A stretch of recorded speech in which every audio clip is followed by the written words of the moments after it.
नमस्कार, मी सुनील जावडेकर वन महाराष्ट्रामध्ये आपल्या सर्वांचं स्वागत करतो। आपण आहोत कळवा नाका, मुंब्रा कळवा या विधानसभा मतदारसंघामध्ये आणि आपल्या सोबत आज ठाणे जिल्हा राष्ट्रवादी शरद पवार पक्षाचे जिल्हाध्यक्ष आणि नगरसेवक सुहास देसाई हे गप्पा मारण्यासाठी आहेत। आपण ज्या मतदारसंघात आहोत तिथे प्रामुख्याने गुरु आणि शिष्य यांच्यामधली बिग फाईट ही केवळ ठाणे जिल्ह्यातल्याच नव्हे तर महाराष्ट्रातल्या एकूण लढतींपैकी एक प्रमुख आकर्षण आहे आणि त्याच्यामुळे संपूर्ण महाराष्ट्राचं लक्ष मुंब्रा आणि कळवा या विधानसभा मतदारसंघात नेमकं काय होणार आहे आणि 23 तारखेला गुलाल नेमकं कोण उधळणार आहे याच्यावरती आपण आज राष्ट्रवादीचे जिल्हाध्यक्ष सुहास देसाई यांच्याशी गप्पा मारणार आहोत। देसाई साहेब, तुमचं स्वागत आहे। नमस्कार। देसाई साहेब नमस्कार। नमस्कार।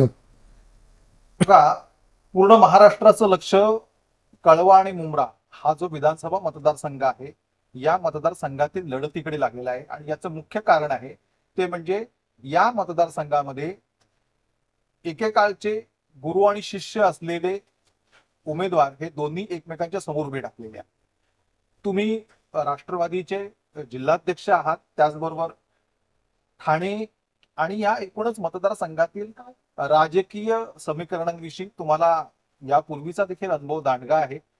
त्याच्यामुळे तुम्ही मुंब्रा कळवा या मतदारसंघातील आत्ताच्या लढतीकडे नेमकं कसं पाहता? एक गुरु आणि शिष्य म्हणण्यापेक्षा जितेंद्र आव्हाड या व्यक्तीचा गेली 40 वर्ष मी कार्यकर्ता आहे। मी एक संघ 40 वर्ष आणि शेवटी गुरु गुरु असतो, शिष्य शिष्य असतो। गुरु जेव्हा शिष्याला 100 पावलं चालवायला शिकवतो ना, 101 पावले तो स्वतःकडे ठेवलेला असतो, तो कधीच दाखवत नाही। त्यामुळे गुरु गुरु असतो, त्या गुरुची तुलना कोणी करायचा प्रयत्न करू नये आणि करू नये हे माझं वैयक्तिक मत आहे। मी आज तुम्हाला ग्वाही देतो, माझ्या आज तारीख किती? 10 तारीख येणाऱ्या 23 तारखेला निकाल, 13 दिवस आहे, 13 दिवस देतो। आज हाच गुरु 1 लाखाच्या मदतिक्याने निवडून येईल आणि जर 1 लाखाच्या मदतिक्याने निवडून नाही आला तर मी राजीनामा देईन, राजकारणाचा राजकीय संन्यास घेईन, ही माझी ग्वाही। हो देसाई साहेब, तुम्ही म्हणताय की आव्हाड साहेब हे 1 लाख मताधिक्याने निवडून येतील, परंतु त्यामागचं नेमकं मुंब्रा आणि कळव्यामधलं एक राजकीय गणित किंवा राजकीय स्ट्रॅटेजी ही महाआघाडीची काय आहे? कारण हा प्रश्न विचारण्याचं कारण सांगतो की ज्याप्रमाणे तुमचे जे आव्हाड साहेबांचे शिष्य एकेकाळचे की जे आता समोर प्रमुख उमेदवार आहेत महायुतीचे, त्यांना एकीकडे मुख्यमंत्री एकनाथ शिंदे यांच्या पक्षाचं पूर्ण पाठबळ आहे, दुसरीकडे येथील खासदार डॉक्टर श्रीकांत शिंदे यांचं पाठबळ आहे, त्याचबरोबर महाराष्ट्राचे उपमुख्यमंत्री अजितदादा पवार यांचं देखील पूर्ण समर्थन हे नजीब मुल्ला यांच्या पाठीशी उभं आहे। अशी मजबूत स्थिती असताना जितेंद्र आव्हाड हे पुन्हा एकदा या मतदारसंघातून की जे यापूर्वी 3 वेळा निवडून आलेले आहेत ते पुन्हा चौथ्यांदा विजयाचा चौकार मारतील असा विश्वास तुम्हाला नेमका कशामुळे येतो? एक, आव्हाड साहेबांची काम करण्याची पद्धत। आव्हाड साहेब हे पवार साहेबांनी सांगितल्याप्रमाणे 80% समाजकारण आणि 20% राजकारण हे ध्येय घेऊन चालतात। संपूर्णपणे सेक्युलर नेता आहे, त्याला हिंदू मुस्लिम नाही, त्याचा धर्म फक्त माणुसकी। माणूस म्हणूनच तो सगळ्यांशी वागतो, माणूस म्हणूनच जगतो। त्याच्याकडे आलेल्या प्रत्येक माणसाची शेवटी तोही माणूस आहे, पण 100% नसेल 90% 99% त्या माणसासाठी तो काम करून जातो। त्याची काम करण्याची जी पद्धत आहे खूप वेगळी पद्धत आहे। या व्यक्तीने आज जे काही साकारलंय, जितेंद्र आव्हाड हे मला अख्ख्या महाराष्ट्रात उभ्या फिरताय ना, हे त्याचं स्वतःचं क्रीड आहे। त्याच्याकडे कुठचीही राजकीय पार्श्वभूमी नव्हती, ही फक्त त्याची मेहनत, त्याची इमानदारी आणि त्याची निष्ठा ही निष्ठा खूप महत्वाची आहे। या माणसाने आयुष्यात कधीही कोणाशीही गद्दारी केली नाही आणि तो करणार पण नाही, हे मी तुम्हाला सांगतो। त्यामुळे तो एक कावा मुंबरा किंवा महाराष्ट्राचा एक आकर्षणाचा केंद्रबिंदू।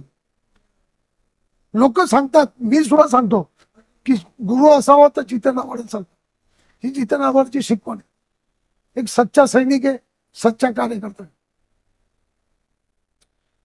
बघा, यापूर्वीच्या 3 विधानसभा निवडणुका झाल्या, त्याच्यामध्ये जर आपण समोरचे उमेदवार जर पाहिले विरोधी पक्षांचे त्यावेळच्या, तर 2009 ला राजन किणी होते, त्यानंतर 2014 ला दशरथ पाटील होते आणि 2019 ला दीपाली सय्यद होती। 2009च्या तुलनेत 2014 ला जितेंद्र आव्हाड यांचं मताधिक्य चांगलं वाढलं होतं आणि 2019 ला तर ते मताधिक्य आणखीन वाढलं। पण याला प्रमुख कारणीभूत हे होतं की कुठे ना कुठेतरी जितेंद्र आव्हाड आणि आत्ताचे विद्यमान मुख्यमंत्री एकनाथ शिंदे यांचे जे काही एक मित्रत्वाचे संबंध होते, हे संबंध मागच्या निवडणुकांमध्ये जितेंद्र आव्हाड यांच्या बाजूने उभे राहिले होते आणि त्याच्यामुळे उमेदवार जे असायचे ते तेवढे सक्षम नसायचे। तर आत्ताचे जे आहेत नजीब मुल्ला हे एकतर मुळात सक्षम उमेदवार आहेत आणि त्याचबरोबर मुंबऱ्यामध्ये इथलं जे मतदान आहे मुंबऱ्याचं, हे जर तुम्ही लक्षात घेतलं तर आत्ताची निवडणूक ही तुम्हाला अधिक तुल्यबळ आहे, अवघड आहे असं वाटत नाही का? शे अजिबात नाही, मला हे मान्यच नाही।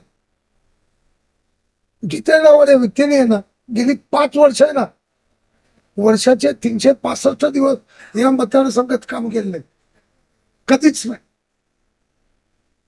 आता अख्खीचा उमेदवारच नाही, शून्यता कधी।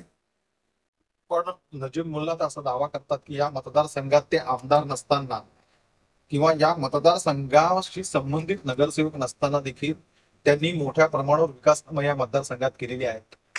कोणाच्या जीव? माझा त्याला विचार आहे, कोणाच्या जीव? हे मार्ग जर त्यांनी केली असती, ठीक आहे, केली असते, आपण म्हणूया। म्हणजे ते नजीब मुलाला कोण होते? मागे जितेंद्र आव्हाडचं नाव होतं म्हणून नजीब मुलाला होतं। त्या गुरुशी गद्दारी करून तुम्ही आज उभे राहिले। मी परत एकदा सांगतो सर, गुरु हा गुरु असतो, शून्य। अजून इलेक्शनला 13 दिवस 10 दिवस बाकी आहे। एक साल हा गुरु असाच होऊन जाईल की चेहऱ्याला तिकडे तोंड टाकायची पण तर देईल, 100%। एक शेवटचा प्रश्न विचारतो तुम्हाला की हा मतदारसंघ जो आहे त्याच्यामध्ये तुम्ही बघितलं तर मागच्या 2.5 वर्षापूर्वी जितेंद्र आव्हाड हे राज्याच्या मंत्रिमंडळात होते, 2.5 वर्ष ते गृहनिर्माण मंत्री होते। मात्र या काळामध्ये, म्हणजे माझं म्हणणं या 10 वर्षांच्या काळामध्ये इथे जे स्थानिक प्रश्न आहेत मतदारसंघातले, आता जसं तुम्ही कळवा म्हणाला तर कळव्याला जो डोंगराळ भाग आहे, टेकडीचा भाग आहे, तुमचं पारसिक बंदरचा भाग आहे, तर तिथे पाणी टंचाईची समस्या मोठ्या प्रमाणावर आहे। दुसरं मुंब्रा हा जर तुम्ही भाग बघितलात तर मुंब्र्यामध्ये मोठ्या प्रमाणावरती ड्रग्सचा विळखा हा मुंबऱ्याला पडलेला आहे। तर सर्वसामान्य जनतेची अपेक्षा ही असते की जेव्हा या मतदारसंघातून जितेंद्र आव्हाड यांच्यासारखे नेते की जे कार्यक्षम आहेत, मोठ्या प्रमाणावर काम करतात, असं असताना या मतदारसंघातली पाण्याची समस्या जी आहे किंवा ही जी ड्रग्स जो विळखा आहे, याच्यामध्ये कुठे ही समस्या सोडवण्यामध्ये त्यांचे प्रयत्न कमी पडले का? एक आपल्याला सांगतो, जितेंद्र आव्हाड हे या मतदारसंघातले आमदार आहेत, पण या महाराष्ट्राचे जे मुख्यमंत्री आणि गृहमंत्री आहेत ना, कुचकामी आहेत। ह्यांना जनतेची यांनी नादात नाही ओळख आहे। यांनी फक्त खुर्ची, सत्ता उभं बघायची म्हणून गद्दाऱ्या केल्या, इकडे जोड, तिकडे जोड, तिकडे जोड, सब ओके, आणि सत्तेवर बसलेले आहेत। हे ज्या दिवशी यांना माहीत पडेल, जेव्हा अभ्यास होईल, तेव्हा हे सगळं सुरळीत होईल। हीच वेळ आहे की महाराष्ट्रामध्ये महाराष्ट्र विकास आघाडीला शरद पवार साहेबांच्या नेतृत्वाखाली आव्हाड साहेबांसारखे कर्तृत्वान जी लोक उभी आहेत, आमदार उभी आहेत, यांना घरघोस मतांनी मी आवाहन करेन जाते निवडून द्या. तुमचं सगळं सुरळीत चालू आहे आणि ह्याच्या पुढे सुद्धा होईल, हे माझं वचन असेल. धन्यवाद देसाई साहेब. सुहास देसाई हे जिल्हाध्यक्ष आहेत आणि त्यांनी आपल्याशी गप्पा मारताना पूर्ण आपल्या ज्या शंका होत्या त्याचं निरसन केलेलं आहे आणि त्यांनी चांगल्या प्रकारे संवाद साधलेला आहे. थँक्यू. धन्यवाद. धन्यवाद. थँक्यू. नमस्कार, मी सुनील जावडेकर, वन महाराष्ट्रामध्ये आपलं स्वागत करतो. आपल्यासोबत मुंब्रा कळवा या मतदारसंघाबाबत चर्चा करण्यासाठी राष्ट्रवादीचे कार्याध्यक्ष आणि ठाणे महापालिका परिवहन समितीचे सदस्य प्रकाश पाटील आहेत. प्रकाश पाटील हे जितेंद्र आव्हाड की जे इथले उमेदवार आहेत महाआघाडीचे, याचे अत्यंत निष्ठावंत कार्यकर्ते म्हणून वर्षानुवर्ष ओळखले जातात. यापूर्वी देखील इथल्या निवडणुकीची जी काही यंत्रणा असेल ती सांभाळण्याचं आणि अत्यंत निष्ठेने शरद पवार यांच्या पक्षाचं काम करणं हे ते वर्षानुवर्ष करत आलेले आहेत. आपण मुंब्रा कळवा या मतदारसंघाबाबत एकूण राजकीय स्थिती काय आहे ही त्यांच्याकडनं जाणून घेणार आहोत. स्वागत आहे पाटील साहेब आपलं. पाटील साहेब स्वागत आहे आपलं. तुम्ही यापूर्वी देखील जितेंद्र आव्हाड यांच्या विधानसभा निवडणुकांमध्ये यंत्रणा राबवलेली आहे. त्याचबरोबर लोकसभा निवडणुका असो, इथल्या महापालिकेच्या निवडणुका असो, तुम्हाला निवडणुकांची यंत्रणा राबवण्याचा अनुभव प्रगाढ आहे. यावेळची निवडणूक ही थोडी वेगळी आहे, कारण की मुळात गुरु आणि शिष्य अशा स्वरूपाचं या लढाईकडे पूर्ण महाराष्ट्र पाहतो आहे. अशा वेळेला तुम्हाला काय वाटतं इथल्या मतदारसंघाच्या लढतीविषयी राष्ट्रवादीचे एक निष्ठावंत कार्यकर्ते म्हणून? मला असं वाटतं की कुठलाही उमेदवाराला आपण कमी लेखू नये, मग तो छोटा असू दे मोठा असू दे. पण आमचं असं मत आहे, साहेबांचंही असंही मत आहे, कुठल्याही उमेदवाराला आपण कमी समजू नये आणि त्या हिशोबाने आपल्याला काम करायचंय. असं काम करत असताना पुढे अडीअडचणी काय असतील त्या झेलायच्या असतात. त्यासाठी प्रत्येक वेळेला साहेबांना सगळ्याच गोष्टी सांगायच्या नसतात. जे आपल्याकडे जे होण्यासारखे असते आपण करायला पाहिजे. पाटील साहेब, तुम्ही तळागाळात काम करणारे कार्यकर्ते आहात राष्ट्रवादीचे, तर कळवा हा जो आपण हे बघतो तर याच्यामध्ये ठाणे महापालिकेचे जवळपास 16 नगरसेवक हे या कळवा या परिसरात येतात. पारसिक बंदर असेल, पारसिक नगर असेल, खारीगाव असेल, हा जो सगळा पट्टा आहे, तर इथल्या एक पाणी टंचाईची जी एक मूलभूत समस्या होती की जनरली डोंगराळ भागातील विभागांमध्ये मोठ्या प्रमाणावर आहे, तर ती सुटू शकलेली नाही असं एक विरोधकांकडून सांगितलं जातं. तुम्हाला काय वाटतं नेमकं की नेमके अडचणी पाणी टंचाई बाबत ही अडचणी का उद्भवते? पाहिलं ते पाणी टंचाई नाहीये, कारण कळवा, खारीगाव आणि विटावा, पाचसे नगर या भागात मुबलक पाणी आहे आणि या पाणी पुरवठ्यासाठी जे काही यंत्रणा म्हणजे आता आम्हाला MIDCकडे येणारं पाणी, स्टेममधनं येणारं पाणी ते एकत्र करून आम्ही पाणी डिवाइड करतो आणि ते पाणी शहरी भागात काही प्रॉब्लेम नाही. काही भाग जो डोंगर भाग आहे त्या ठिकाणी एक नवीन टँक साहेबांनी बनवलेले आहे डोंगरपाड्यामध्ये. तिथलं पाणी डोंगर भागातल्या पारसिक बोगद्याच्या वरील वाघोबा नगर किंवा 9 नंबर अशा ठिकाणी, कारगिल या ठिकाणी पाणी वाटप केलं जातं. पण थोडंफार पाण्याचं प्रॉब्लेम आहे असं आम्ही पूर्णपणे म्हणणार नाही की पाणी नाही, पाण्याचा प्रॉब्लेम, पण डिवाइड करताना तो प्रॉब्लेम, पण पाणी पुरवठा आहे. कळव्यातल्या कुठल्या समस्यांना या निवडणुकीमध्ये महाआघाडीच्या उमेदवारांनी फोकस ठेवला आहे की या समस्या ते निवडून आल्यास पुढच्या आगामी 5 वर्षात सुटतील? बऱ्याचशा गोष्टी आहेत त्यामध्ये. प्रत्येक लोकांची अशी मागणी आहे की या निवडणुकीमध्ये बऱ्याच लोकांनी 2008 पासून ज्या टॅक्सेस लागलेले, डबल टॅक्सेस लागलेत, ती कमी करण्यासाठी विनंती केलेली आहे. म्हणजे जे 2008 पर्यंत अनधिकृत बांधकाम लोकांनी घेतलेले आहेत, तर आता 2024 पर्यंत त्यांना जे टॅक्स लागतात त्यांना डबल टॅक्स लावला जातो. तर ते कमी 2020 पर्यंत तरी तो टॅक्सेस कमी करायला पाहिजे, ही एक त्यांची मागणी आहे. दुसरी गोष्ट, या ठिकाणी हॉस्पिटलचं या शिवाजी हॉस्पिटलला खूप मोठा लोड आहे. तोही कमी करायला पाहिजे. आणि काही दिवसातच आपले पारसिक नगरची खूप मोठी चौपाटी, या ठाणे जिल्ह्यातली अशी मोठी समुद्रकिनारे चौपाटी चालू होत आहे. 8 दिवसात चालू होईल असं मला वाटतंय. पाटील साहेब, तुम्ही जर लोकसभा निवडणुकीतलं मतदानाचं प्रमाण बघितलं तर मुंबऱ्यामध्ये महाआघाडीचे जे उमेदवार होते त्यांना बऱ्यापैकी मतदान मुंबऱ्यातून झालेलं होतं.